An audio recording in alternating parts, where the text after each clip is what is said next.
Soyez les bienvenus dans ce rendez-vous, dans ce grand débat autour d'une question centrale. Quelle pratique commerciale après la crise de la Covid-19? Alors attention, restons prudents, on n'a pas tout à fait fini cette crise, mais il n'empêche, le business doit continuer. Eh bien, c'est ce que nous allons faire et nous allons essayer de nous poser les questions. Dans ce rendez-vous, ce que nous souhaitons, c'est être le plus pratique possible, le plus pragmatique possible et vous donner peut-être des clés de réflexion pour définir ces nouvelles, je dirais, pratiques commerciales parce que les choses ont changé. Mais d'abord, qu'est-ce qui a changé? C'est une question que nous allons nous poser. Et au-delà des changements, eh bien, quelles méthodes mettre en place et comment surtout les mettre en place et les faire adopter par vos équipes? Et puis demain, on fait quoi? Eh bien, on va en parler avec nos invités. Je voudrais saluer tout d'abord Frédéric Bonneton. Bonjour. Bonjour Michel, bonjour à Vous tous. êtes Vous êtes CEO MCR Group, c'est un groupe spécialisé notamment dans l'excellence commerciale et auteur du livre La négociation émotionnelle. En guise d'introduction, très rapidement, j'ai envie de vous poser cette question. Est-ce que l'émotionnel fait partie de la stratégie de reconquête? Oui, alors c'est une excellente question Michel, effectivement. L'émotionnel, si tu veux, a gagné ses lettres de noblesse il y a environ 15 ans dans le marketing grâce au développement des neurosciences qui ont permis de travailler sur les méthodes d'influence et sur les processus de décision du cerveau. Et avec le neuromarketing qui s'est développé. Et depuis quelques années, c'est un peu le propos du livre, La négociation émotionnelle dont tu parles, on a appliqué ces méthodes à la vente. Est-ce Alors que on le va voir Covid a comment. changé quelque chose? Ça a accéléré, Alors ça, effectivement, tu vois, voilà. Ben, c'est évidemment. la question qu'on va se poser tout à l'heure et on va voir comment est-ce qu'on peut effectivement mettre de l'émotionnel dans la vente et dans les nouvelles méthodes. Je voudrais saluer à notre invité Thibaut de Clusio. Bonjour. Bonjour Michel, bonjour à tous. Vice-président Grand Paris du DCF Dirigeants Commerciaux de France et DG de Wizify. En préparant ce rendez-vous, vous m'avez donné trois verbes. Respirer, s'inspirer, avancer. On va pas le détailler parce qu'on va détailler cette analyse tout à l'heure, mais ça veut dire quoi? Que les prochaines semaines, là, ces prochaines semaines de juillet, août, voire de septembre, c'est l'occasion peut-être de prendre un peu de recul, de réfléchir et de définir, pourquoi pas, de nouvelles méthodes. C'est ce que vous conseillez? Alors, plus qu'une bonne période, c'est une obligation. C'est une obligation que l'on constate quand on écoute l'ensemble des directeurs commerciaux. Ils ont besoin de respirer, donc de sortir de leur solitude, de sortir du quotidien et du stress quotidien. Derrière, de s'inspirer, de partager avec leurs pairs et ensuite d'avancer. De toute façon, la solution, elle est dans le fait d'avancer, d'aller chercher le business. Alors, on va voir comment aller chercher le business. Je voudrais saluer notre troisième invité, Michel Bribon. Bonjour, Michel. Bonjour Michel et bonjour à tous. Vous êtes CEO Winbond et organisateur de l'Inbound Marketing France. Alors, Winbond, c'est une agence experte en stratégie d'acquisition de prospects et aussi en centre de formation des commerciaux. On va en parler de la formation des commerciaux. Mais tout d'abord, vous avez un poste finalement d'observateur, Michel. Moi, ce que je voudrais savoir, puisqu'on s'est posé la question, et je poserai la question également à Frédéric et à Thibaut tout à l'heure, qu'est-ce qui a changé selon vous? En fait, il y a un avant et un après, et dans l'avant, il y avait déjà une modernisation du processus commercial. Et donc, on découvre des entreprises qui sont un peu en retard, qui du coup n'avaient pas pris ce train quelque part. 57% du processus d'achat se fait sur Internet par les acheteurs avant d'avoir un contact avec un commercial. Ça, c'était avant. Donc déjà, on a des entreprises qui du coup n'ont pas intégré cette dimension-là. Et bah, du coup, le Covid vient amplifier. Et aujourd'hui, ce qui est l'après, c'est qu'on est passé en distanciel. Autant vous avez pas mal d'entreprises américaines qui sont habituées à travailler en distanciel depuis très longtemps. En France, on était un peu en retard sur le mode télétravail et le mode distanciel. On est quand même dans des visites physiques, commerciales. Et donc aujourd'hui, ce qui est extrêmement important, c'est d'intégrer ça, qui est pas si simple que ça pour les commerciaux. Et moi, je dirais qu'il y a des enjeux forts. Il y a l'environnement de travail. On dit souvent sur LinkedIn, c'est mon image de marque et l'image de marque de l'entreprise. Bah, quand je suis en télétravail, le décor que j'ai derrière moi, le débit internet, la manière dont je suis habillé, coiffé, etc., c'est mon image de marque. Et donc ça, c'est un élément fort, c'est le distanciel. Il demande une préparation. Et puis ensuite, il faut, je crois que le vrai changement, c'est par rapport au Covid, il faut tout recontextualiser. Il faut recontextualiser mon argumentation, l'expertise que j'ai, parce que le contexte a changé de mon client. Et donc, je peux pas juste dire, bah, il y a 4 mois, voilà le discours commercial que j'avais, bah, je dois tenir compte d'un nouveau contexte. Je dois travailler ma méthode, parce que à distance, c'est pas la même chose. Si j'envoie demain une proposition par email à un client sans l'avoir vu, eh ben, c'est pas la même démarche commerciale.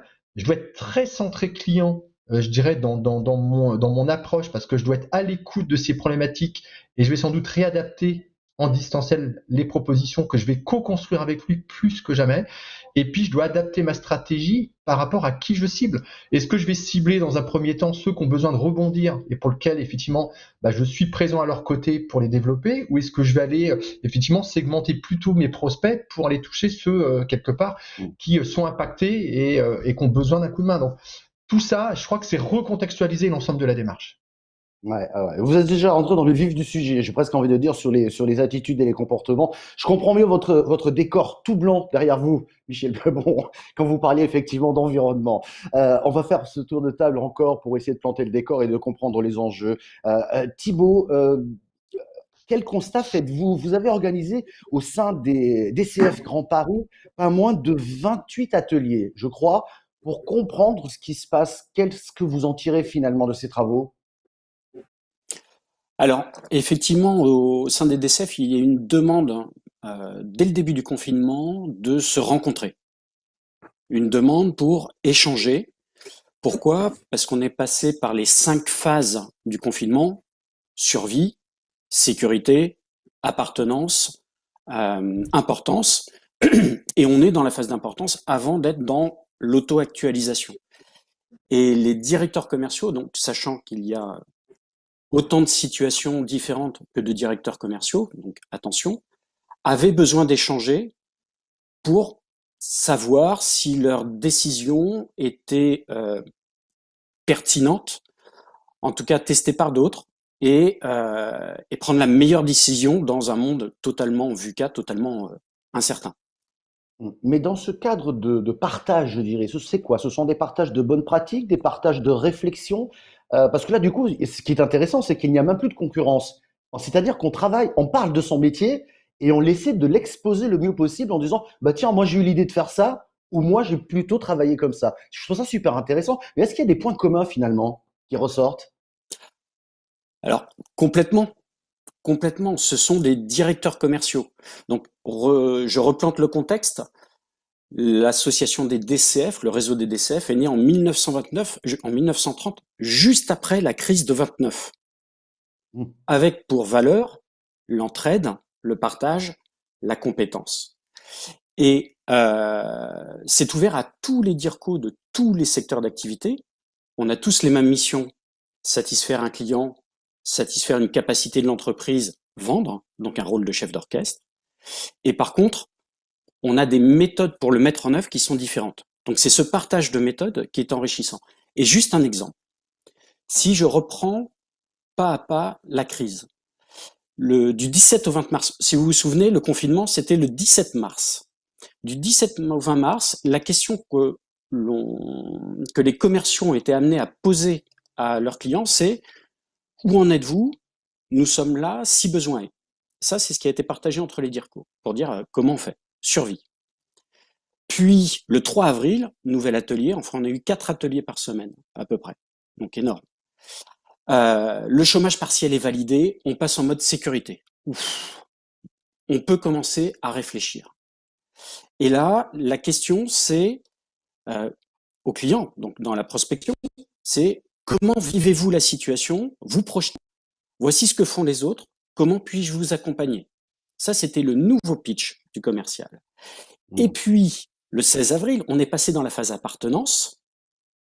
Et là, donc le président de la République avait donné la date de sortie du 11 mai. Et là, la question, c'était: quel est votre quotidien et vos collaborateurs? Comment percevez-vous les semaines à venir? Êtes-vous sur la construction d'une nouvelle roadmap? Promis à très forte valeur ajoutée pour les sales. Et le retour de tout le monde, enfin, de ceux qui sont les plus attentifs, et puis ça permet aux autres d'y faire attention et de mettre ça dans la tête des commerciaux, c'est: les prospects sont beaucoup plus ouverts à parler des priorités, des enjeux et de leur impact. C'est-à-dire là où on a un grip quand on fait de la vente. Et donc c'était très riche. Et dernier élément, c'est le 24 avril, juste. Donc là, on est vraiment dans la phase, je dirais, la plus dure, quelque part, humainement. C'est: le stress monte en puissance et devient apparent. On a résisté au stress, là il monte. Et en fait, on a des objections de clients qui sont « Mais vous n'avez pas honte de prospecter en ce moment ?» Donc, imaginez les commerciaux quand ils se prennent ça. Et donc, on a travaillé tous ensemble à trouver la réponse. Et je crois que c'est Michael Aguilar qui a trouvé une réponse merveilleuse en disant « Mais vous savez, en prospectant, je vous aide à lancer vos projets, à être dans l'action. Et puis, j'aide l'économie. Donc, j'aide mon entreprise, votre entreprise, l'économie française. Et donc, quelque part, j'aide aussi les médecins, parce que c'est de la TVA, à pouvoir avoir du budget pour avoir du gel hydroalcoolique et des masques, etc. Donc, en vous prospectant, je fais du bien à tout le monde. Intéressant, ça aussi. Et donc On va voilà, le voir ce que tout je à l'heure. voulais, Oui, donc ce que je voulais on va le voir tout à transmettre, l'heure. juste, c'est que Oui, oui, on vas-y. sait, cet échange des DIRCO a évolué constamment, s'est adapté constamment, et c'est par ce côté réseau que l'ensemble des 130 membres ont pu évoluer. Ce qui est intéressant, et on va le voir tout à l'heure, parce que ça veut dire que dans l'attitude même, dans l'approche même, dans la manière d'adresser le client final, là, vous nous donnez déjà quelques pistes de réflexion un peu nouvelles sur ce qui a changé. On va donner des conseils pratiques tout à l'heure, et là, je m'adresse effectivement à tous ceux qui nous font l'amitié de nous suivre aujourd'hui. Effectivement, on va vous donner des conseils pratiques, mais je pense qu'il était important que l'on puisse analyser un petit peu le fond, de voir ce qui a changé. Peut-être certainement sur les exemples qu'on va vous dire, et Frédéric Bonneton va avoir la parole dans un instant, mais peut-être vous vous reconnaissez. Mais il était important que finalement, on a tous des points communs, on s'est tous reconnus quelque part dans quelque chose. Frédéric Bonneton, je voulais vous poser effectivement la même question. Qu'est-ce qui a changé selon vous? Écoute, c'est une excellente question parce que finalement, tout à l'heure, Michel disait, et j'ai apprécié le 57% du cycle de vente se fait sans rencontrer un commercial. Là, c'est une technique qui joue sur les biais cognitifs. Il n'a pas dit 60%, il a dit 57%. Ce qui nous fait passer un message de précision, tu vois, indiscutable en fait. Donc c'est une technique émotionnelle qui peut être utilisée donc en visio, on le voit. Merci Michel pour cet exemple. Et c'est vrai que le commercial, finalement, quand on reprend le cycle d'achat, c'est finalement je ne sais pas que j'ai un besoin, je découvre que j'ai un besoin, j'ai envie de répondre à ce besoin, je cherche une solution à ce besoin, j'identifie éventuellement des entreprises qui peuvent y répondre, je rédige un appel d'offres, voilà, on en est à 8 étapes, j'identifie des gens qui peuvent répondre, et je les appelle, et finalement, ils viennent me voir et ils vont pitcher. Donc en réalité, sur mes 10 étapes de chasse, le commercial n'apparaît qu'à la 8e ou à la 9e étape. Est-ce que ça a changé? Non. Est-ce que, bien sûr que ça n'a pas changé, et même ça va être de pire en pire. Et donc, ce que disait Michel, c'est peut-être la forme. Quand est-ce qu'il apparaît? Est-ce qu'il va apparaître en physique? Est-ce qu'il va apparaître en distanciel? Est-ce que tout va se faire en synchrone, en asynchrone? Ça, c'est des sujets qui sont extrêmement intéressants et qui vont vraiment impacter certainement les compétences que je vais demander au commercial. Mais ce qui est certain aujourd'hui, c'est qu'il y a une des compétences clés qui va être demandée, c'est que pour réussir la reconquête dont tu parlais tout à l'heure, il y a 2 axes. Il y a mes clients existants et il y a la prospection et il y a la chasse. Et ce que je viens de décrire, c'est une dynamique de chasse. D'accord? Mais le vrai sujet aujourd'hui, si je veux aller chercher du business, c'est qu'est-ce que je fais avec mes propres clients? Et il y a des compétences qu'il faut renouveler aujourd'hui et qu'on peut faire en visio, qu'on peut faire à distance, et notamment des compétences de négociation et de renégociation. Parce qu'aujourd'hui, on peut parler de reconquête, on peut parler d'agressivité du marché, on peut dire on va aller sur le terrain, on va aller en visio, on va envoyer des mails, on va faire de l'inbound, tout ce que tu veux. Le vrai sujet, c'est que tous tes clients t'appellent en disant on va renégocier les prix, on va renégocier les volumes, on va renégocier les marges, et qu'on a des commerciaux qui sont en mode défensif aujourd'hui. Et donc, ils doivent développer des compétences de négociation, des compétences émotionnelles, eux-mêmes de résilience, et d'aller chercher cette émotion et cette peur qu'il y a chez leurs clients. Donc, on est là sur un sujet très ponctuel sur les 4-5 mois qui viennent, de recréer la confiance pour éviter de se faire laminer non seulement sur le chiffre d'affaires qu'on a perdu, mais en plus sur les marges avec des négociations de prix et de volume qui sont en train d'arriver. Tiens, vous avez évoqué le mot, Frédéric, d'émotion, négociation émotionnelle, on le disait au tout début. Tiens, je vais poser la question directement. Comment transmettre de l'émotion aujourd'hui dans cette période, on va pas dire de reconquête, mais disons dans cette période un peu complexe, et puis de l'émotionnel tout simplement dans la vente, sachant qu'on est quand même dans un monde très rationnel. Alors, oui, on est dans un monde rationnel. Il y a un chercheur qui s'appelle Jérôme Brunner qui dit que quand votre cerveau fonctionne en mode rationnel, il fonctionne pas en mode émotionnel. Et on sait aujourd'hui que la prise de décision est d'abord émotionnelle. Donc tout l'enjeu du commercial, c'est de mettre la personne en face dans son mode émotionnel. Il y a plein de manières de faire ça. Vous pouvez raconter une histoire, vous pouvez poser des questions émotionnelles. Tiens Michel, qu'est-ce qui vous empêche de dormir la nuit? Voilà. Là, on est sur des sujets émotionnels. Je n'ai pas besoin d'être en face à face, je peux le faire à distance. Là, je me suis fait... en fait, si on va même un peu plus loin, sur le rôle du vendeur. Tout à l'heure, on parlait d'un monde VUCA. En fait, le monde, aujourd'hui, a 3 caractéristiques qui viennent impacter le vendeur. On est dans un monde d'uniformisation des offres. D'accord? C'est-à-dire qu'aujourd'hui, n'importe quelle offre peut être imitée n'importe où par n'importe qui extrêmement vite. On est dans un monde d'abondance d'informations avec ce paradoxe qui est un monde de défiance. C'est-à-dire qu'il y a beaucoup d'informations, mais en même temps, tout le monde se méfie de tout. C'est extrêmement intéressant. Et le troisième, c'est qu'on est dans un monde de complexité incroyable. Si vous prenez ça, vous dites, qu'est-ce que ça veut dire pour le commercial dans ses compétences émotionnelles, dans ses compétences commerciales? Quand on dit on est dans un monde d'uniformisation des offres, ça veut dire que finalement, le rôle du commercial aujourd'hui, ça va être de défendre sa valeur. Parce que si toutes les offres sont identiques, évidemment, la seule différence, c'est le prix. Donc, dans de la vente complexe ou dans de la vente, j'allais dire B2B, le rôle du commercial, ça va être de défendre la valeur. Dans un monde d'abondance d'informations et de défiance, on est là au cœur des grands enjeux de la vente. Et c'est là où le distanciel va poser une question. C'est que finalement, je n'achète que si je fais confiance. Alors, Michel, on parlait d'émotion. Confiance, ça vient du latin cum fidem, avec foi. Et la foi, c'est croire en quelque chose sans preuve. Donc on n'est pas du tout dans le rationnel, on est purement dans l'émotionnel. Et je n'achète que si je fais confiance dans l'entreprise que tu représentes, dans le produit ou dans la solution que tu me vends, et dans le commercial que tu es. Et donc moi, mon rôle de commercial, c'est de créer cette confiance. Et enfin, on est dans un monde de complexité, c'est-à-dire que le commercial qui est en face de moi, il va falloir qu'il crée du sens. Il ne peut créer du sens que si c'est un bon storyteller, que s'il va me raconter une histoire pour donner du sens, que s'il est capable de montrer que non seulement il vend un produit, mais en plus, la société pour laquelle il travaille est une société, alors je ne vais pas dire qu'elle est une société à mission, mais en tout cas, qu'elle a une raison d'être, et ça, c'est très émotionnel. Je comprends mieux. La question qui peut revenir, là, c'est que vous dites en ce moment, pour transmettre de l'émotionnel, il faut du présentiel. Et vous évoquiez également la possibilité de faire du distanciel. Donc, moi, je me mets dans la place d'un directeur commercial. Je fais quoi? Je privilégie quoi? C'est quoi? C'est un savant équilibre entre les deux parties. Comment je m'y prends? On va rentrer là de plus en plus dans le concret. Hein. Mais qu'est-ce que je fais? Je privilégie le télétravail ou pas? Voilà, pour faire simple. Alors, si on parle de télétravail, il y a des études très intéressantes qui vous disent que le télétravail, ça marche bien 2 jours par semaine. Au-delà, on perd de la créativité, de l'efficacité, de l'esprit d'équipe, du corps.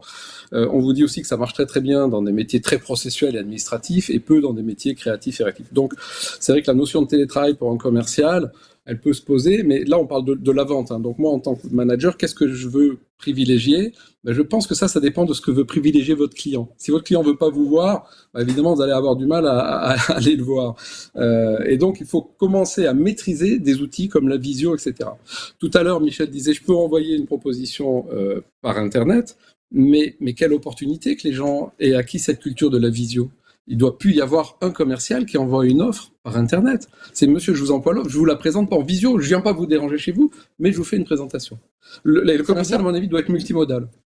Voilà, ça veut dire que le commercial doit déjà peut-être contacter aujourd'hui, durant cette période, comme le disait Thibaut tout à l'heure, de s'inspirer, de réfléchir, à voir comment il peut travailler demain avec son client en utilisant les différents outils de telle façon que son client trouve de la valeur ajoutée et surtout de l'efficacité. J'imagine que c'est un premier travail peut-être à faire. Michel Brebion, vous me disiez en préparant ce rendez-vous que ce télétravail a été finalement le renforcement de l'individualisme. Alors, ce que je disais, c'est un petit peu ce que dit Frédéric, c'est qu'on ne peut pas se dire que ça n'a pas changé la manière de pratiquer. Et donc, ça renforçait forcément, le télétravail était imposé. Hein, c'est pas comme quand on dit, vous allez travailler 2 jours en télétravail et puis 3 jours physiquement. Il était imposé, donc c'était subi. C'était une cassure dans la dynamique des commerciaux en termes de rythme commercial. C'était une difficulté pour les managers à manager. Et donc, ce qui est extrêmement important, c'est d'avoir des actions pour remobiliser les équipes dans le discours, dans le pitch commercial, dans la réactualisation du contexte. Et c'est ce que disaient Frédéric et Thibaut en conclusion, c'est qu'à un moment donné, ça a un peu changé les règles. Il faut que les commerciaux s'adapte à cette situation. Et donc, ça veut dire qu'effectivement, je vais plutôt présenter en visio effectivement mes présentations. Je peux enregistrer aujourd'hui très clairement des démos. Et donc, je vais utiliser pas mal d'outils. On entend beaucoup, par exemple, dans l'acte de vente, des clients qui vont dire, écoutez, j'ai pas de moyens, je suis en télétravail aussi, j'ai pas de moyen de vous renvoyer le bon de commande, je vous le renverrai dans quelques jours, quelques semaines. Et donc là, c'est pareil, des outils comme DocuSign permettent de signer immédiatement du coup le bon de commande. Donc l'acte de vente, du coup sa durée ne va pas être étalée et du coup je perds pas ma vente. Si j'ai une CRM, et moi j'y crois beaucoup, le manager peut à distance manager ses équipes, les animer, etc. Et donc c'est tous ces enjeux-là. On est dans un enjeu qui était engagé, qui était de modernisation du processus commercial. Cet enjeu, il doit se poursuivre et on doit trouver du coup des nouveaux fonctionnements, des nouvelles fonctionnalités qui permettent d'animer les équipes qui ont subi, dire quand vous êtes commercial, que vous faisiez des visites physiques, vous n'en faites plus, que votre chiffre est un peu en difficulté, qu'effectivement les clients n'achètent plus un contrat sur 1 an mais sur 3 mois ou demandent des négociations immédiates. Le commercial est bousculé, le manager est bousculé et le contexte dans lequel il travaille est bousculé. Donc, il faut effectivement reposer tout ça et puis réengager les équipes avec des outils et avec un management, j'ai envie de dire, qui les réengage sur une nouvelle période commerciale. Alors là, on a déjà quelques pistes pour pouvoir mettre tout ça en ordre de marche, si j'ose dire.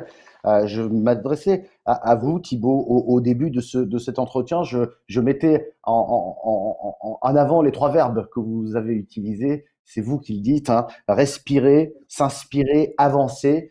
Très concrètement, ça veut dire quoi? Et après, on rentrera dans la deuxième partie de cette émission où je vais vous demander, mais vraiment, des méthodes très concrètes, très pratiques par rapport à tout ce qu'on a pu dire. Mais je pense que pour que ça marche, il faut qu'il y ait déjà un état d'esprit. Il faut qu'on réfléchisse à certaines choses pour que ce soit parce que c'est pas un mode d'emploi, d'après ce que je comprends. C'est pas une liste à suivre, mais il y a peut-être beaucoup de choses qu'on peut mettre en place et c'est ce qu'on verra dans quelques minutes. Mais d'abord, respirer, s'inspirer, avancer, Thibaut. Qu'est-ce que vous entendez par là? Alors, pour être totalement précis, ce que je dis, c'est respirer, s'inspirer pour avancer. Et je vais rebondir sur ce que disaient aussi Michel et Frédéric. On a au sein du réseau des DCF, donc c'est 2500 personnes, acteurs de la fonction commerciale, on a une chaire des DCF avec EM Lyon. Et cette chaire travaille sur Future of Sales, sur la transformation de la vente. Dans ce cadre-là, ce que nous dit Anne-Laure Guignard, elle nous dit que le commercial, et ça c'est pour revenir sur les sujets qui ont été précédemment dits, que le commercial est certainement dans l'entreprise celui qui est le plus résilient et le plus agile. Donc ça c'est une des bonnes nouvelles et c'est ce qu'on a vu sur le terrain. Les commerciaux ont été très résilients, très agiles. Donc il faut continuer à l'être. La deuxième chose, c'est effectivement, comme l'a dit Michel, tous les outils, les sales tech, aujourd'hui, en 2008, le marketing a été révolutionné, transformation digitale du marketing. Les compétences nouvelles sont apparues dans le marketing. Aujourd'hui, depuis 2014 et en force depuis 2017 en France, les commerciaux doivent s'équiper de nouveaux outils. Et pour compléter ce que dit Frédéric, derrière, ça veut dire qu'il faut se former parce qu'ils doivent comprendre ce qui ne doit pas changer et ce qui va changer. Et ils doivent être formés aussi bien sur la vente émotionnelle, enfin la dimension émotionnelle de la vente qui est essentielle, que sur la partie des outils. Et donc, le fait de respirer, c'est prendre le recul, c'est prendre du temps pour soi. Et ça, c'est le pain point principal des directeurs commerciaux. Ils ont du mal à prendre du temps pour eux, respirer, alors que les directeurs généraux le font. Ils vont dans des clubs. Mais Thibaut, ça se comprend. Vous dites respirer. Je suis commercial, j'ai un objectif. Je ne vais pas prendre le temps de respirer. Ce que je veux, c'est gagner, si j'ose dire. Qu'est-ce que vous leur dites? Mais gagner, ça se réussit par l'entraînement. Gagner, ça se réussit parce qu'on a du recul, parce qu'on est préparé, parce que on a respiré justement et que comme on a une respiration profonde, on est capable d'aller loin et de projeter son intention. Ce qui a été dit par Frédéric précédemment. Donc, respirer, c'est essentiel, sinon c'est le burn-out. Ensuite, s'inspirer. S'inspirer, quand on reste tout seul dans son entreprise, quand on tourne dans son secteur d'activité, qu'on va pas rencontrer les autres, qu'on n'est pas challengé par d'autres idées, mais sur des gens qui ont les mêmes missions, qui ont les mêmes problématiques, qui ont les mêmes difficultés, eh bien, s'inspirer, c'est dur, c'est un peu la peau de chagrin. Au contraire, on reste tout seul, c'est peau de chagrin. Et après, respirer, inspirer, c'est ce qui permet d'avancer. Et aujourd'hui, si je reprends Philippe Gabillet, qui nous a fait une conférence merveilleuse sur la résilience, ce qu'il nous disait, c'est que tout ça, ça génère 2 mots. C'est la confiance et l'action. Et c'est ce qui va faire qu'on va sortir, c'est-à-dire qu'on va créer des opportunités inattendues. Et c'est exactement ce qui est en train de se passer dans ce monde. Je vois bien l'état d'esprit. Frédéric ou Michel, si vous voulez intervenir ou rebondir sur ce que vient de dire Thibaut, vous me faites signe, hein, bien entendu. Je rappelle qu'on est en direct et l'idée, c'est que l'on puisse échanger le plus possible. Je pense qu'on est arrivé à un moment de cette émission où, effectivement, on a vu qu'il y avait un certain état d'esprit, qu'il fallait prendre le recul et ne pas aller au burn-out, comme le disait Thibaut, ou peut-être de faire des mauvais choix, ou rester dans le doute qui peut devenir paralysant tellement on ne sait pas quel choix faire. Donc, c'est ce que je voulais que l'on voit, c'est-à-dire l'aspect humain, pour que tout puisse se mettre en place. Euh, Michel Brébon, en préparant ce rendez-vous, vous m'avez donné quelques clés concrètes. On met un plan d'action beaucoup plus court que ce qu'on pouvait avoir. On se fixe, vous me dites, 3-6 mois par exemple.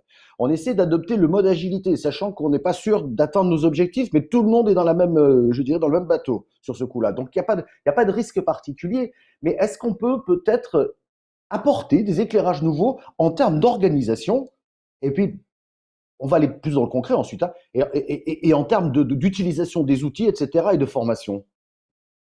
Bah, je crois que ce que je disais tout à l'heure, et puis c'est un petit peu le constat là, que les invités abordent, c'est que c'est un redémarrage. L'erreur serait de se dire bah, j'ai arrêté début mars et puis bah, je reprends aujourd'hui et je fais strictement, j'ai strictement la même pratique, le même discours et puis je propose à mes clients la même chose. Non. Aujourd'hui, il faut d'une part que les directions commerciales réengagent un plan d'action qui est sur les 5-6 prochains mois avec des objectifs atteignables, en un. En deux, qu'on repasse sur les offres commerciales qui sont faites pour les réadapter au contexte, parce qu'effectivement, je vais peut-être pas vendre le même niveau de commande que ce que j'avais.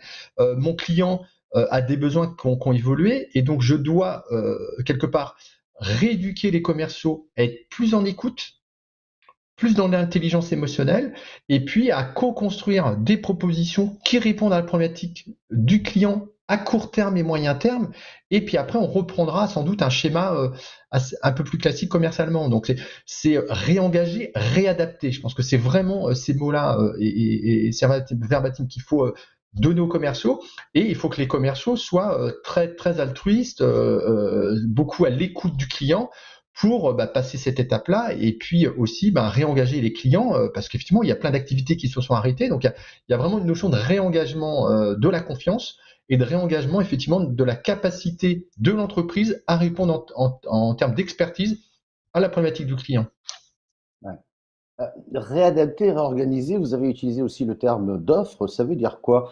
Ça veut dire qu'il faut peut-être réfléchir à un nouveau content brand, je ne sais pas, hein, je vous dis ça, mais ou à une nouvelle stratégie que l'on n'avait pas utilisée jusqu'à présent, peut-être à une nouvelle offre ou réadapter l'offre à la demande. C'est une question que je vous pose à tous les trois d'ailleurs. C'est pas évident, j'aimerais vous avoir en plateau, ça serait plus simple, mais qu'est-ce que vous en pensez, Thibaut, quand on parle de l'offre, par exemple?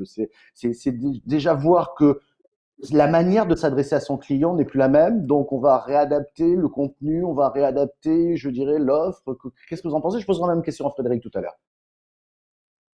Alors, concernant l'offre, oui, et ça a déjà été fait quasiment dès le début du confinement.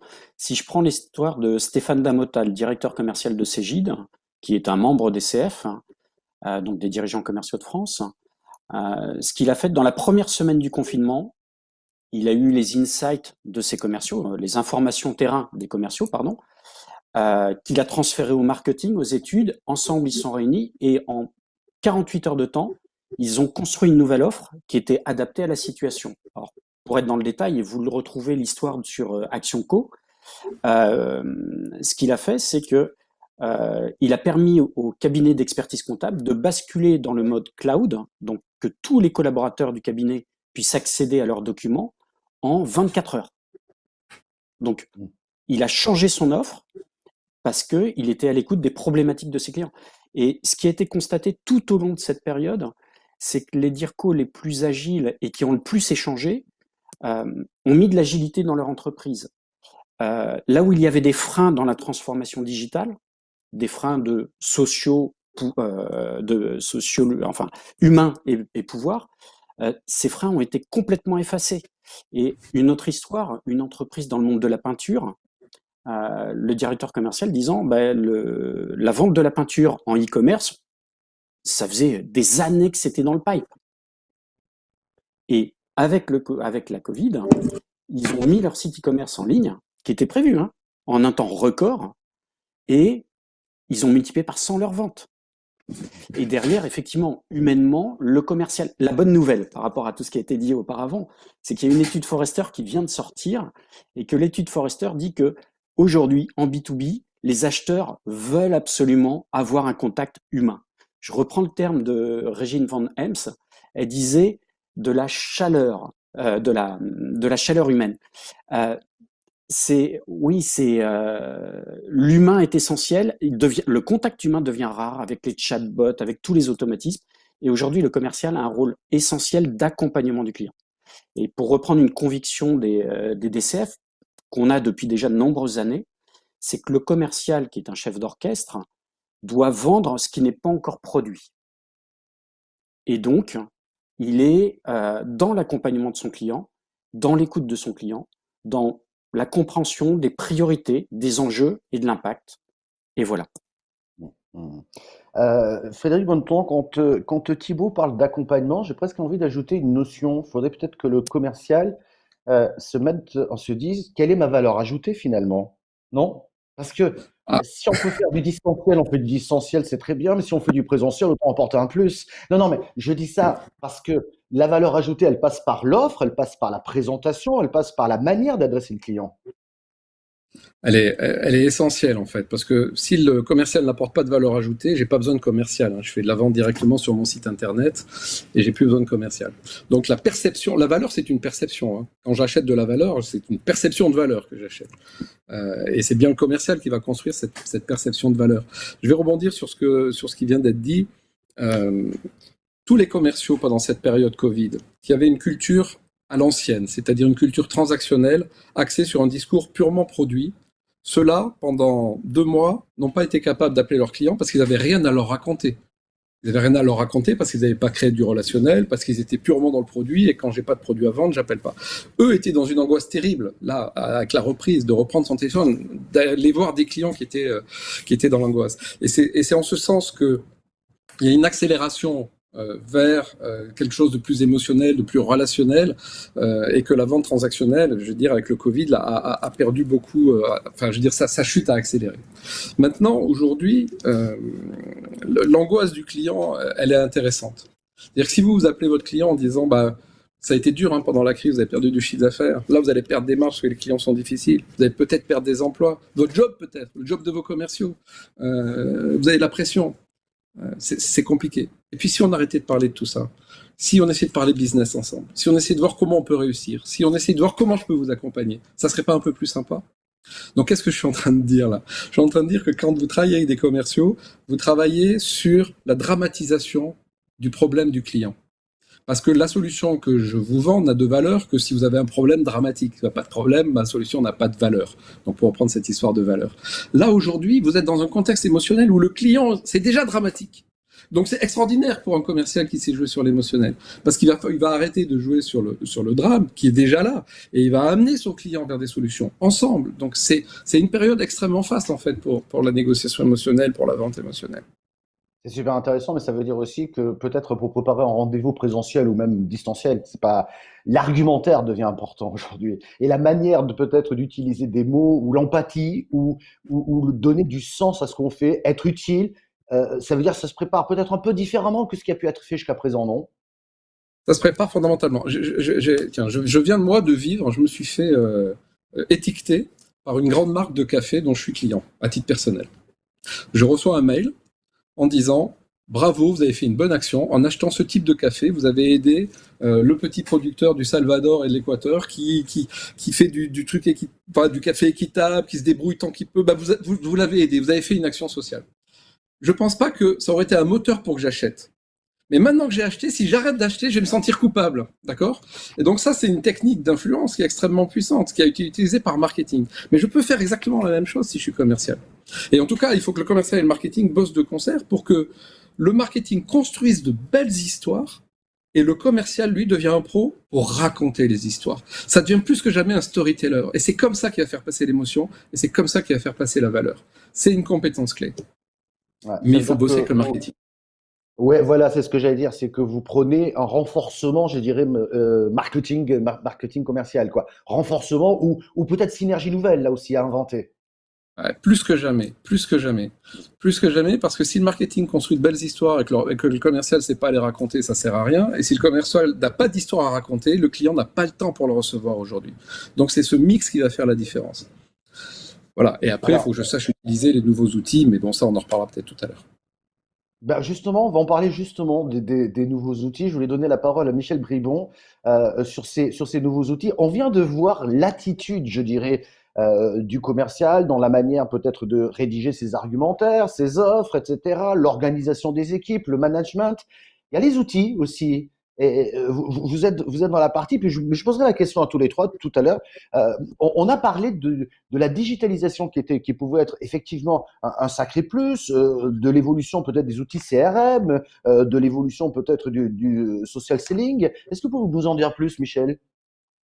Alors déjà, pour rebondir sur ce qu'a dit Frédéric, c'est 82% des entreprises qui ont mis en place un contrat entre le marketing et le commerce sur les missions de chacun et comment mieux travailler ensemble ont eu des stratégies plus efficaces. C'est-à-dire qu'aujourd'hui, le commercial, il devient un peu une bonne marketeur, c'est-à-dire qu'en fait, il doit être en lien avec les contenus qui sont diffusés sur le site internet de son entreprise et sur les actions marketing, et le marketing doit être en lien avec le commerce, parce que les commerciaux sont les premiers à pouvoir remonter des problématiques clients qui sont des sujets d'acquisition après sur des contenus et des offres commerciales. Donc ça, c'est un enjeu majeur. C'est effectivement comment les deux services travaillent ensemble pour avoir quelque chose d'harmonieux, mais ça doit être aussi validé par la direction générale. Parce que la direction générale doit dire, bah, maintenant, vous travaillez ensemble et il y a véritablement des synergies et ça fonctionne. Et ça, c'est un enjeu majeur d'organisation, de méthode. Et après, dans les outils, bien évidemment, aujourd'hui, il faut bien comprendre que vous avez énormément d'entreprises qui n'ont pas d'outils de CRM.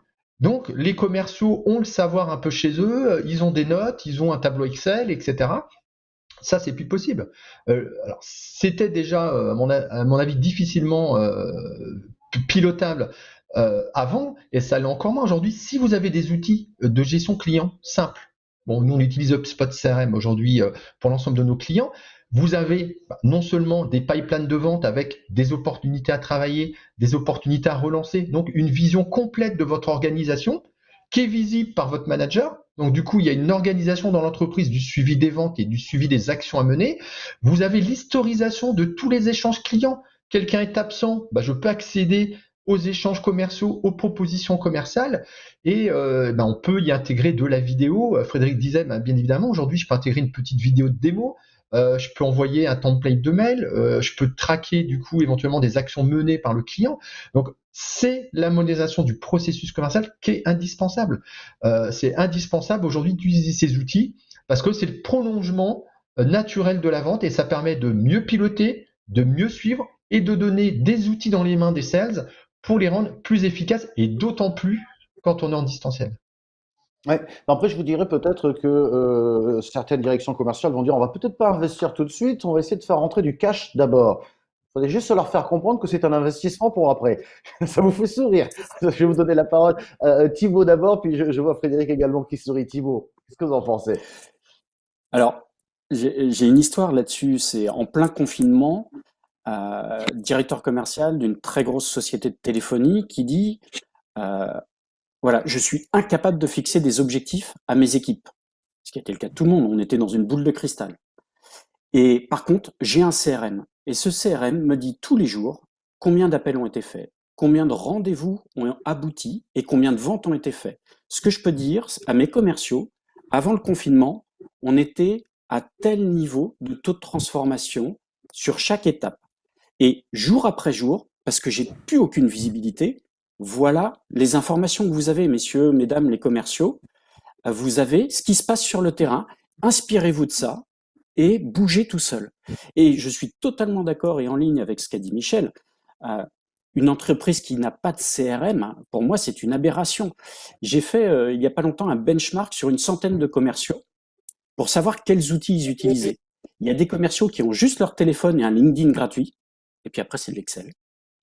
Et il y a des commerciaux qui ont jusqu'à 8 outils à disposition. CRM, outils pour trouver les numéros de téléphone, outils pour contacter les gens sur LinkedIn, outils pour contacter les gens par email, outils pour identifier les comportements des personnes, hein, donc savoir le DISC de la personne, etc., etc. Donc il y a des commerciaux qui ont pour reprendre une expression de Jean-Philippe Cunette, qui ont des super pouvoirs. Hein, et puis il y a des commerciaux qui sont encore, pardon, mais je vais pas prendre l'expression triviale que tout le monde connaît, mais oui, si, qui sont avec leur bite et leur couteau. Pardon, c'est l'expression qu'on exprime tous commerciaux et qui sont avec ça. Et c'est dramatique, hein, c'est dramatique. Et la période n'a pas dû être simple pour ces personnes qui travaillaient avec les outils que vous venez d'évoquer, j'imagine. Donc c'est quand même important Pour reprendre ce que vous disiez, le DIRCO qui dit aujourd'hui j'ai pas les budgets, il est dans une erreur totale. Ouais. Il a les budgets pour former ses commerciaux, c'est maintenant. Il a les budgets pour mettre du CRM, c'est-à-dire savoir ce qui se passe chez ses clients, essentiel, vital, et ce qui se passe chez les prospects. S'il y a deux budgets à faire, c'est la formation et l'outillage s'il n'a pas de CRM. Pour moi, c'est une nécessité absolue. On va parler de la formation dans un instant, mais je vais vous donner la parole à Frédéric sur cette question, on va dire, d'outils digitaux. Je vous ai entendu sourire tout à l'heure. Effectivement, il y en a qui viennent de loin. Je pense qu'ils n'ont pas dû passer une bonne période, là, ces derniers temps, avec leur LinkedIn et leur tableau Excel. Mais qu'est-ce que vous leur dites, vous, Frédéric ? Nous, notre discours, il est assez simple. Hein. Quand on parle d'efficacité commerciale, on dit quand tu recrutes un commercial, tu as son salaire, éventuellement sa voiture de fonction, plus son budget digital. Et le budget digital, il va être entre 100 et 400 euros par mois en fonction des entreprises. Et si c'est pas ça, mon commercial, il peut pas être performant. D'accord ? Et c'est ça le sujet.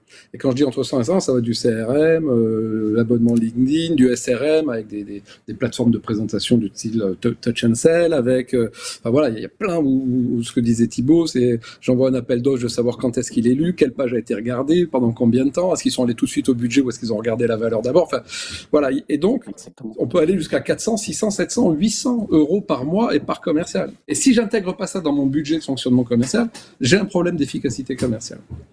Et je ne parle même pas de la formation. Ouais, on va parler de la formation. Après, ça dépend de la taille, effectivement, des équipes. Mais 400, c'est quand même pas du délire. Sachant que les retombées que ça peut avoir, à minima 400, franchement. Clairement. Enfin, franchement, c'est difficile d'aller. Bon, allez, en dessous de 250, c'est compliqué aujourd'hui. Oui, d'accord. Mais enfin, même 400, à mon avis, ça s'amortit assez rapidement. Donc voilà, c'est pour ça que je trouve pas ça délirant. Michel Brubion, au début, j'évoquais que vous étiez centre de formation des commerciaux. Là, on est en train de dire aux commerciaux, attention, il va falloir que vous retravaillez votre argumentaire. Il va falloir mettre de l'émotionnel dans la manière dont vous allez adresser votre client. On leur dit maintenant, attention, il faudrait peut-être utiliser des outils supplémentaires.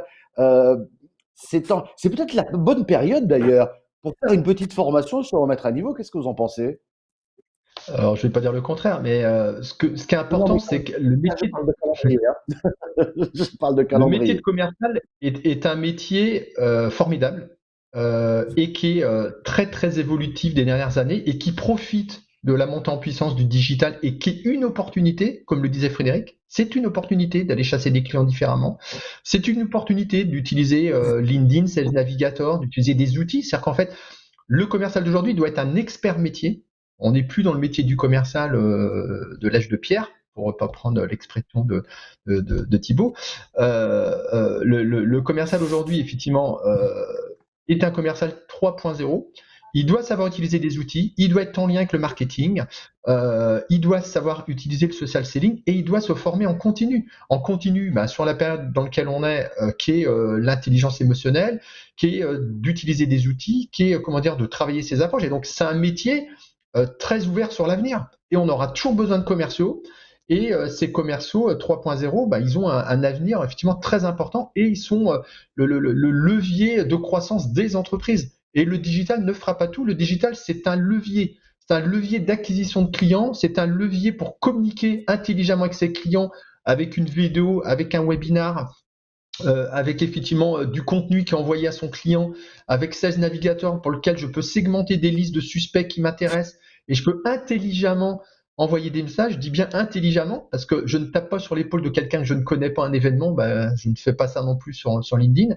Donc il y a toute une pratique nouvelle à mettre dans les mains des commerciaux et donc ils doivent être formés en continu sur ces enjeux, sur ces métiers et ils doivent porter aussi aujourd'hui l'image de marque de l'entreprise par les réseaux sociaux. Donc l'enjeu est considérable. Ouais, ouais.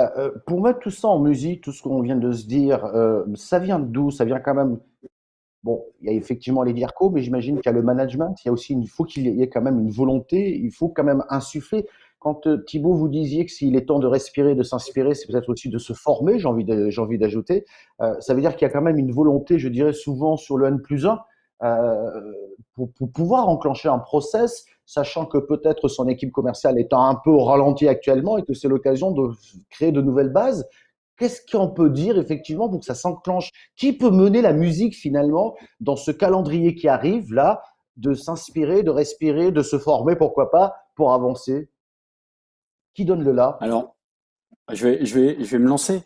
Pareil, je vais revenir sur ce qui s'est passé pendant les 3 mois de confinement. Ce qui était extraordinaire, c'est de voir la différence entre les managers qui croyaient dans l'action, et donc on a vu des commerciaux derrière qui ont bougé et qui ont vendu, et puis les managers qui étaient bloqués. Et derrière, les commerciaux étaient bloqués, et les commerciaux étaient beaucoup plus en chômage technique, en chômage partiel, pardon, pour ceux sur lesquels les managements n'y croyaient pas. Je vais prendre un exemple, c'est dans les ESS, dans les ESN, pardon, donc dans les sociétés qui proposent des consultants pour des missions. Sur des populations d'ESN qui vendent, donc j'ai un benchmark pareil sur 120 personnes, 120 commerciaux. Parmi elles, il y avait une petite partie de commerciaux qui étaient au chômage partiel, d'abord à 50%, et très vite sont passés en activité pleine, et d'autres qui étaient à 100%, et d'autres qui étaient à 80%, et pourtant c'est le même métier, le même job, les mêmes missions, mais d'un côté il y avait un management qui croyait à l'action, et d'autre côté un management qui était bloqué. Donc oui, aujourd'hui, pour répondre plus directement à la question, la formation est essentielle, c'est la formation continue pour se donner l'énergie nécessaire à.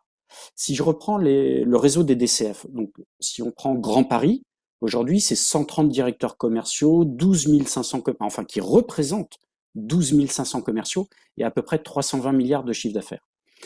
Ce qu'on a fait et ce qu'on fait depuis 4 ans, c'est ce qu'on appelle des clubs de co-développement. C'est-à-dire qu'un directeur commercial, devant 10 de ses pairs, présente son contexte, sa problématique, sa question, et puis il a 10 experts, 10 de ses pairs, DIRCO, qui vont lui dire, bah tiens, voilà ce que j'ai vécu, voilà ce que j'ai fait, voilà ce que j'ai mis en place.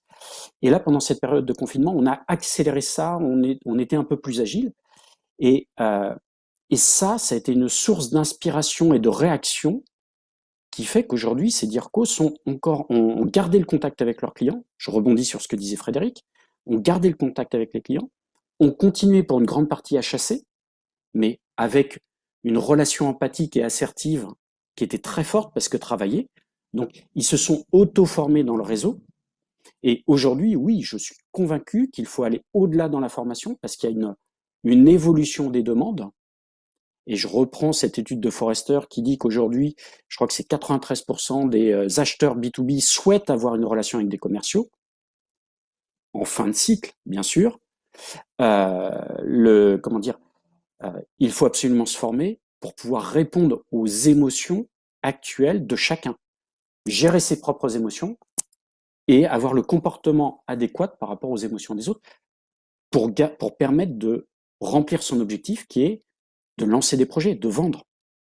Bien sûr, bien sûr. On va se rapprocher de la fin de cette émission. Si Si je devais résumer rapidement, j'ai bien compris c'est la bonne période, c'est peut-être pour prendre un peu de recul, mais prendre du recul, non pas pour rester chez soi, mais pour Hyperactif. réfléchir à beaucoup de choses, à rester actif, effectivement. J'ai bien compris également que, il faut adapter son offre et donc son argumentaire dans la manière d'aborder et d'adresser le client.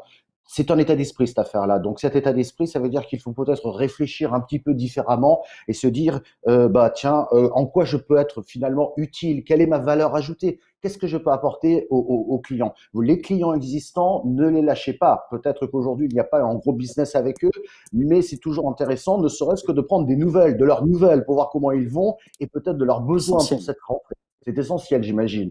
Voilà, j'essaie de mettre à peu près de l'ordre dans ce qu'on vient de se dire. J'ai bien entendu la formation parce qu'il faut travailler avec des outils et évoluer avec les outils. La crise a fait vraiment comprendre que ceux qui n'avaient pas les outils ont beaucoup plus souffert que les autres et qu'il vaut mieux peut-être profiter de l'occasion pour se former et avoir de nouveaux outils.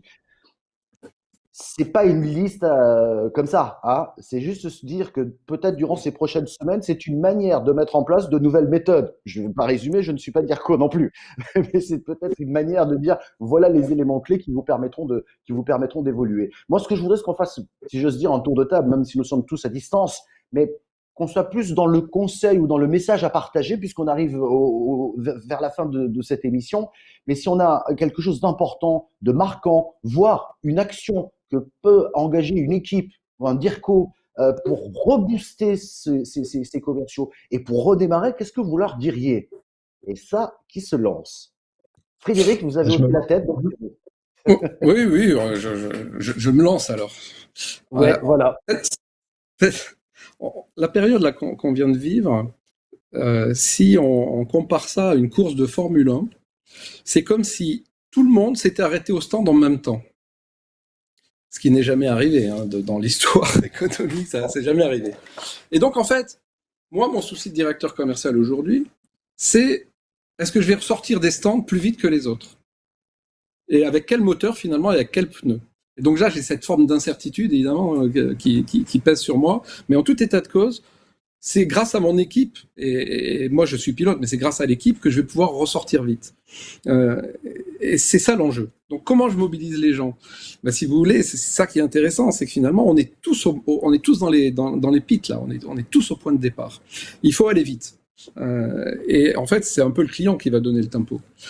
Et c'est pour ça que cette capacité du commercial à devenir multimodal, à dire bah, si mon client veut que ce soit en visio, ben ça va être en visio. S'il veut me voir en face à face, ça va être en face à face. Si il faut que je fasse de la synchrone, ça va être de la synchrone.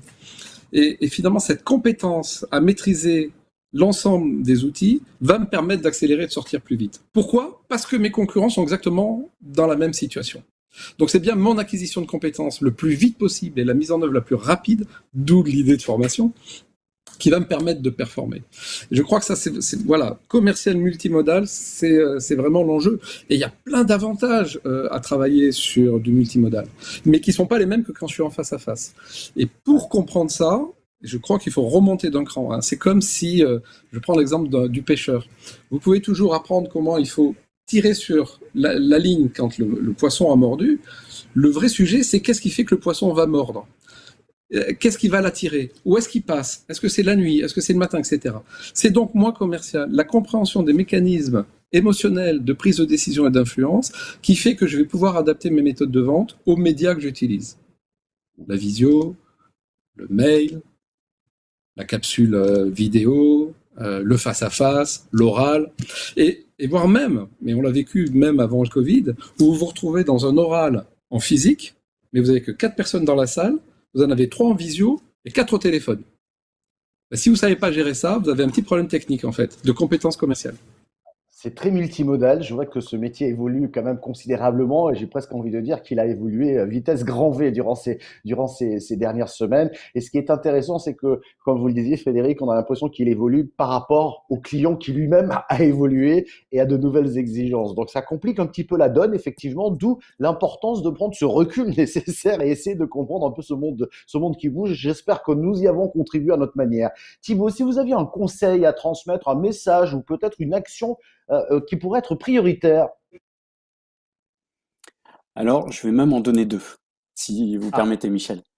Allons-y. La première, c'est suivre les initiatives du réseau des DCF, et il y en a une à suivre plus spécialement. C'est la réunion du réseau des DCF avec le médiateur des entreprises et le Conseil national des acheteurs. Nous sommes en train de rédiger une charte, hein, c'est Charles Battista du côté des DCF qui s'en occupe, hein, avec Audrey Matera de Smartbox et Stéphane Damota de Cégide, hein, en tant que direction commerciale. Et on est en train de rédiger une charte qui va permettre de donner les bonnes pratiques entre directeurs commerciaux et acheteurs actuellement. Donc, je vous invite vraiment à suivre cette initiative qui devrait sortir fin d'été. Et puis la deuxième chose, je reviens sur ces trois verbes qui sont respirer, s'inspirer pour avancer. Frédéric a parlé des équipes commerciales. Moi, j'ai envie de parler aux directeurs commerciaux en leur disant que venez dans un réseau, venez échanger avec vos pairs parce que vous en avez besoin, parce que vous venez de vivre une période sous tension, dure, et qu'aujourd'hui, l'énergie des autres va faire votre énergie que vous pourrez transmettre à vos équipes, avec des idées en plus et beaucoup d'agilité, comme ça a été dit précédemment. Voilà mon deuxième message. 2 idées. Pardon, Michel. Ce que vous disiez là, Thibaut, c'est effectivement, on parle de DIRCO, mais on peut parler aussi de beaucoup de dirigeants d'entreprises qui aujourd'hui sont aussi en panique et cherchent, je dirais, l'échange de bonnes pratiques ou l'échange d'idées ou de réflexions. C'est de plus en plus fréquent. Je le constate régulièrement et c'est vrai qu'on a besoin d'échanger, même si on est à distance et qu'on fait de la visio, mais si on doit nous parler, si on doit nous dire, bah, tiens, moi j'ai vu ça, moi j'ai vu ça, ah, moi je pense que ça va évoluer comme ça, c'est toujours intéressant et c'est toujours inspirant, si j'ose dire. Michel Brévion, si vous aviez un message, un conseil, qu'est-ce que vous diriez? Alors, je vais en mettre un de plus que Thibaut, je vais en mettre trois. C'est en un, s'aligner. Et pour s'aligner, pour moi, il faut aller chercher un accord pour les directeurs commerciaux de la direction générale. C'est-à-dire qu'aujourd'hui, dans le contexte où on est, il faut que les commerciaux soient parfaitement alignés avec le marketing. Et pour que ça fonctionne, il faut que la direction générale dise, ben, c'est comme ça qu'on va fonctionner, on va écrire un contrat entre les deux et on avance main dans la main parce qu'on en a besoin. On a besoin d'amener des leads, on a besoin que les commerciaux les traitent bien. Ça, c'est le 1. Le 2, c'est effectivement remobiliser les équipes. Il y a eu, comme le disait très justement Frédéric, tout le monde s'est arrêté. Et donc, les équipes, elles ont besoin d'être remobilisées sur des objectifs atteignables, d'être remobilisées dans une dynamique commerciale. Le rythme a été cassé. Qu'on fasse en visio, etc., le rythme est cassé. Et il faut les former parce que ça accélérait. En fait, ça accélérait encore plus la difficulté des entreprises qui n'étaient pas digitalisées, modernisées. Et les nouvelles, on a repris presque il faudrait faire en 2 mois ce qu'on aurait mis 1 an à faire. Et en 3, ce qui est extrêmement, à mon avis, important, il faut s'équiper. Aujourd'hui, un commercial doit être équipé. Il est équipé d'un portable pour appeler, il doit être équipé d'une CRM, il doit être équipé sans doute de 16 navigateurs s'il sait bien l'utiliser. Donc en fait, on doit équiper les équipes. On doit très clairement les réengager, les motiver, les remettre dans une dynamique qui a été cassée malgré tout. Et on doit avoir une dimension direction générale, direction commerciale forte avec la direction marketing qui dit on y va, on se rapproche, les leads qui sont générés sont traités, les salons ont un peu disparu, donc il y a aussi des pans entiers du multicanal, de ce qui amenait du coup des opportunités, qui est aussi remis un peu en difficulté. Donc on a besoin de se remettre dans une vraie dynamique et pour moi il faut refaire un plan d'action à l'instant T. On peut pas dire j'ai fait mon plan d'action en début d'année et je le suis et puis on reprend là où on en était. On refait son plan d'action, on se remet dans une dynamique et là tout le monde converge vers un objectif commun de fin d'année qui sera pas forcément le même que celui qui avait été décidé quelques mois avant. Il faut un objectif atteignable, il faut se remettre dans cette dynamique. J'aime beaucoup cette idée d'objectif atteignable pour tous ceux qui nous regardent, qui se disent, mais moi, ça n'a pas bougé les lignes. De toute façon, on est tous dans le même bateau. On n'est pas sûr d'atteindre les objectifs qui étaient fixés d'avant la crise. Mais quand c'est atteignable, c'est aussi un élément qui permet de renforcer la confiance et donc de pouvoir commencer à se remettre en marche, je dirais, sur des paliers qui restent, somme toute, accessibles dans le contexte actuel. Mais je trouve que c'est beaucoup plus logique de travailler comme ça parce que ça permet de rebooster tout le monde.